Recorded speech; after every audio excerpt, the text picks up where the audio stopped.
2023년 4월 16일 행복한 교회 한대생 목사 제목 혀를 조심하라. 성경 약삼 1-12 1. 내 형제들아 너희는 선생된 우리가 더 큰 심판을 받을 줄 알고 선생이 많이 되지 말라. 2. 우리가 다 실수가 많으니 만일 말에 실수가 없는 자라면 곧 온전한 사람이라 능히 온 몸도 굴레시우리라. 3. 우리가 말들의 입에 재갈 물리는 것은 우리에게 순종하게 하려고 그 온 몸을 제어하는 것이라. 4. 또 배를 보러 그렇게 크고 강풍에 밀려가는 것들을 지극히 작은 키로써 사공의 뜻대로 운행하나니. 5. 이와 같이 혀도 작은 지체로 돼 큰 것을 자랑하도다. 보라 얼마나 작은 불이 얼마나 많은 나무를 태우는가. 6. 혀는 곧 불이요 불의 세계라. 혀는 우리 지체 중에서 온 몸을 더럽히고 삶의 수레바퀴를 불사르나니 그 사르는 것이 지옥불에서 나느니라. 7. 여러 종류의 짐승과 새와 벌레와 바다의 생물은 다 사람이 길들일 수 있고 길들여 왔거니와 발, 혀는 능히 길들일 사람이 없나니 쉬지 아니하는 악이여 죽이는 독이 가득한 것이라고. 이것으로 우리가 주 아버지를 찬송하고 또 이것으로 하나님의 형상대로 짐을 받은 사람을 저주하나니. 10. 한 입에서 찬송과 저주가 나오는도다. 내 형제들아 이것이 마땅하지 아니하니라. 11. 샘이 한 구멍으로 어찌 단물과 쓴 물을 내겠느냐. 12. 내 형제들아 어찌 무화과 나무가 감람 열매를 포도나무가 무화과를 맺겠느냐. 이와 같이 짠물이 단물을 맺지 못하느니라. 본문 배경과 관찰. 1. 하나님의 창조물 가운데 인간에게만 언어를 구사하여 하나님과 이웃 사람들 간에 소통할 수 있도록 해주셨습니다. 언어는 자기의 마음속에 있는 생각을 혀와 입술을 통해서 전달하는 것입니다. 경우에 합당한 말을 너무나도 아름다운 일입니다. 잠언에서는 쟁반의 금사고라고 표현하고 있습니다. 잠 25:11 경우에 합당한 말은 아로색인년 쟁반의 금사관이라. 그렇지만 언어를 잘못 사용하면 소중한 사람들의 인격을 침해하고 죽이기도 합니다. 그렇기 때문에 야고보는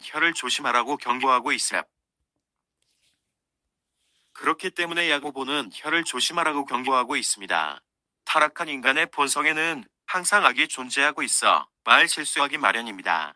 성도는 끊임없이 좋은 말을 배워야 하고 하나님과 사람 앞에서 덕을 끼는데 소용되는 말을 하도록 힘써야 합니다. 마음에 있는 것이 입술을 통해서 나오기 때문에 오직 성령과 말씀으로 충만하기를 위해서 힘써야 할 것입니다. 오늘도 말씀을 통해서 하나님의 놀라운 은혜가 임하시길 바랍니다. 1. 말에 실수가 없는 자는 온전한 사람이라고 하심. 2. 우리가 다 실수가 많으니 만일 말에 실수가 없는 자라면 곧 온전한 사람이라 능히 온 몸도 굴레시우리라. 1. 먼저 선생이 많이 되지 말라고 하십니다. 1. 내 형제들아 너희는 선생된 우리가 더 큰 심판을 받을 줄 알고 선생이 많이 되지 말라. 선생은 가르치는 자를 말하고 있습니다. 하나님의 말씀을 가르치는 일은 너무나도 소중한 일입니다. 예수님께서 공생의 기간 3대 사역을 하셨는데 그 중에 제일 먼저 가르치는 일이었습니다.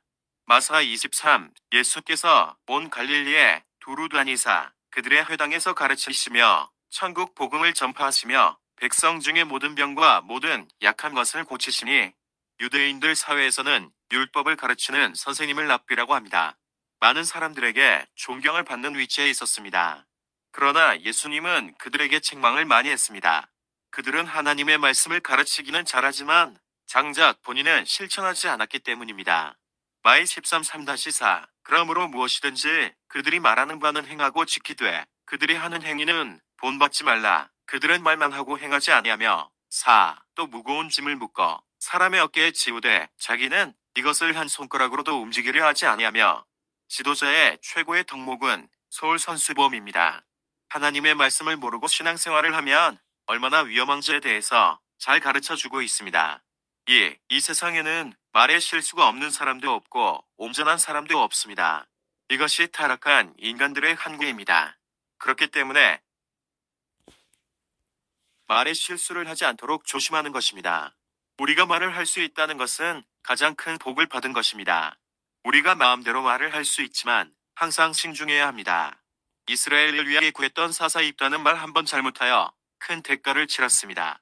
이번 안몬과 전쟁에 승리하고 돌아올 때에 누구든지 내 진문에 나와 자기를 영접하면 그를 번제물로 드리겠다고 서원했습니다. 삽 11시 31분 내가 안몬 자손에게서 평안히 돌아올 때에 누구든지 내 진문에서 나와서 나를 영접하는 그는 여호와께 돌릴 것이니 내가 그를 번제물로 드리겠나이다 하니라. 이런 소원은 해서는 안 되는 것이었습니다. 자기 집의 문에서 누가 나와서 영접하겠습니다. 사랑하는 가족 말고 누가 있겠습니까? 그런데 그토록 사랑하는 가족을 번제로 하나님께 드리겠다는 것은 있을 수 없는 일이었습니다. 그러나 그는 자기의 말로 인해서 사랑하는 딸을 번제로 드리게 되어버렸습니다. 한번 하나님께 약속을 했으니 어길 수도 없었습니다.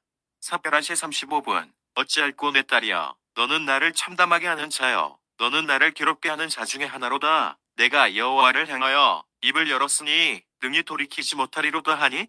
3. 이스라엘 초대 왕 사울도 생각 없이 서원을 하였다가 자기 아들 요나단이 죽을 위경에 처하기도 했습니다. 3상 14시 24분 2. 날에 이스라엘 백성들이 피곤하였으니 이는 사울이 백성에게 맹세시켜 경계하여 이르기를 저녁 곧 내가 내 원수에게 보복하는 때까지 아무 음식물이든지 먹는 사람은 저주를 받을지어다 하였음이라. 그러므로 모든 백성이 음식물을 맛보지 못하고 그때 그의 아들 요나단은 그 말을 듣지 못하고 벌집에 꿀을 찍어 먹고 말았습니다. 사울은 사랑하는 자기의 아들을 죽이려고 했지만 백성들의 만리로 죽이지는 않았습니다. 이렇게 생각 없이 뱉은 말 한마디가 개인과 가정 그리고 국가의 큰 위기를 초래됩니다. 사랑하는 성도 여러분, 말의 실수를 줄이기를 위해서는 말씀과 성령으로 충만되어야 합니다. 2. 혀는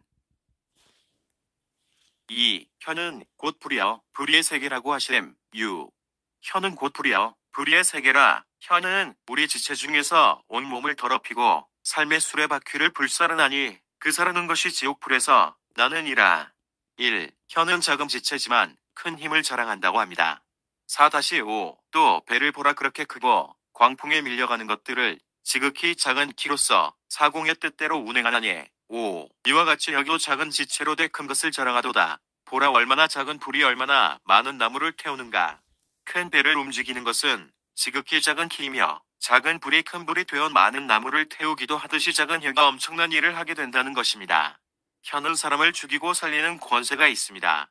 잠시 8시 21분 죽고 사는 것이 혀의 힘에 달렸다니 혀를 쓰기 좋아하는 자는 혀의 열매를 먹으리라. 2. 혀는 온몸을 더럽히고 삶의 수레바퀴를 불사르는데 그것은 지옥불에서 나온다고 합니다. 6. 예수님께서도 입으로 들어가는 것이 더러운 것이 아니라 입으로 나오는 것이 사람을 더럽게 한다고 하십니다. 마시보시 18분-20. 입에서 나오는 것들은 마음에서 나오나니 이것이야말로 사람을 더럽게 하느니라. 19. 마음에서 나오는 것은 악한 생각과 살인과 간음과 음란과 도둑질과 거짓 증언과 비방이니. 20. 이런 것들이 사람을 더럽게 하는 것이요 씹지 않은 손으로 먹는 것은 사람을 더럽게 하지 못하느니라. 3. 삶의 수레바퀴를 불사른다는 것은 사람이 태어나서 죽을 때까지 포악한 말로 인해서 인생을 고통 속으로 몰아넣는다는 것입니다. 믿음의 사람 다윗은 입술의 문을 지켜달라고 부르짖고 있습니다. 시 14:3. 여호와여, 내 입에 파수꾼을 세우시고 내 입술의 문을 지키소서. 우리도 이렇게 기도할 수 있어야 합니다. 우리는 매년 봄이 되면 산불을 경험하게 됩니다. 사람들의 조그마한 부주의가 큰 산불이 되어 수십 년 또는 수백 년 산을 지키던 수목들이 한순간에 다 타버리고 삶의 터전까지 잿더미로 만들어버립니다. 이와 같이 우리가 무심코 뱉은 말 한마디가 상대방의 인생을 송두리째 빼앗아가는 일들이 허다합니다. 이러한 것들은 다 지옥불에서 나온다고 합니다. 성경에 나오는 지옥불은 불 모시면 꺼지지 않는 불이라고 합니다. 맞고 43. 만일 내 손이 너를 범죄하게 하거든 찍어버리라. 장애인으로 영생에 들어가는 것이 두 손을 가지고 지옥 꼭 꺼지지 않는 불에 들어가는 것보다 나으리라. 다윗은 포악한 자의 형에서 구원해달라고 기도하고 있습니다. 시백 43-4. 뱀같이 그 혀를 날카롭게 하니 그 입술 아래에는 독사의 독이 있나이다. 셀라. 4. 여호와여, 나를 지키사 악인의 손에 빠지지 않게 하시며 나를 보존하사 포악한 자에게서 벗어나게 하소서. 그들은 나의 걸음을 밀치려 하나이다. 도인은 악한 말로 사울에게 다윗을 고발하여 무고한 제사장 엿든 5명이나 살해를 당하는 일이 벌어졌습니다. 이렇게 악한 죄로 억울하게 죽은 사람들이 이 땅에는 얼마나 많은지 모릅니다. 혈권세는 이렇게 무섭다는 것을 우리에게 말씀하고 있습니다. 3. 입술로 부활해 복음을 전하여 죽어가는 생명을 구원해야 함. 고전일 18. 십자가에 도가 멸망하는 자들에게는 미련한 것이요 구원을 받는 우리에게는 하나님의 능력이라. 1. 하나님께서 우리에게 언어를 구사하여 하나님과 이웃 간에 서로 소통할 수 있도록 해주셔서 얼마나 감사한 일인지 모릅니다. 의인의 입은 생명의 샘이지만 악인들의 입에는 사람을 죽이는 독이 있다고 하십니다. 자멸시 11분. 의인의 입은 생명의 샘이라도 악인의 입은 독을 머금었느니라. 생명의 말씀을 받은 나와 여러분들은 작은 지체인들을 가지고 생명을 살리는 일에 쓰임 받기를 위하여 힘써야 할 것입니다. 2. 우리가 날마다 사용하고 있는 혀는 잘 사용하면 생명을 살리게 되고 잘못 사용하게 되면 생명을 죽이기도 합니다. 잠 18시 21분. 우리에게 주신 혀로 생명을 살리는 일에 관심을 가지고 매일 훈련을 해야 합니다. 우리는 먼저 생명을 살리는 혀가 되도록 기도를 해야 합니다. 이 세상 모든 사람들이 진정한 복을 받는 길은 오직 예수님을 인격적으로 만나. 이 세상 모든 사람들이 진정한 복을 받는 길은 오직 예수님을 인격적으로 만나는 길밖에 없습니다. 나라와 민족이 살 길은 오직 전능자이신 하나님과 예수 그리스도를 알 수 있도록 귀와 마음의 문을 열어달라고 기도해야 합니다. 사도 바울은 에베소 교회의 입을 열어 복음의 비밀을 담대히 전할 수 있게 해달라고 기도를 부탁합니다. 앱숙 19. 또 나를 위하여 구할 것은 내게 말씀을 주샤나로 입을 열어 복음의 비밀을 담대히 알리게 하옵소서 할 것이니. 3. 죽었던 생명을 살리는 길은 오직 십자가의 복음을 전하는 길밖에 없습니다. 고전 1:18. 십자가의 도가 멸망하는 자들에게는 미련한 것이요 구원을 받는 우리에게는 하나님의 능력이라. 하나님은 나와 여러분들의 입술을 통해서 수많은 영혼들이 돌아오기를 기대하고 있습니다. 이 세상 모든 것을 다 얻었다 할지라도 유일하신 하나님과 독생자 예수 그리스도를 알지 못하면 다 잃어버린 것이요 가장 불쌍한 자입니다. 그러나 이 세상 모든 것을 다 잃었다 할지라도 생명의 주인이신 유일하신 참 하나님과 자기 몸을 던져 우리의 생명을 구원해 주신 예수 그리스도를 믿는다면 모든 것을 다 얻은 것입니다. 4. 우리 행복한 교회는 생명을 살리는 교회로 쓰임받기 위해서 매일 모여서 기도하고 있습니다. 이 소중한 일에 우리 모두 함께 동참해 주시기 바랍니다. 그리고 행복한 교회 위에 성령의 기름 부음이 충만해지기를 기도해 주시기 바랍니다. 신앙은 이론이 아니라 실제입니다. 여기에 모인 모든 사람들이 다 성령 충만함을 받아야 합니다. 함께 모여서 예배를 드리고 간절히 기도할 때 성령이 임하는 것을 경험하게 됩니다. 성령이 임하면 권능을 받게 되고 입술이 열려 예수 그리스도의 복음을 힘있게 증거하는 능력이 나타나게 됩니다. 성령이 임하면 신앙생활을 하는 것이 너무나도 즐겁고 신바람이 납니다. 성령으로 충만했던 베드로가 입술을 열어 복음을 전할 때 3,000명 그리고 5,000명이 회개하고 돌아왔습니다. 예수님을 인격적으로 만났던 사도 바울은 입을 열어 복음을 전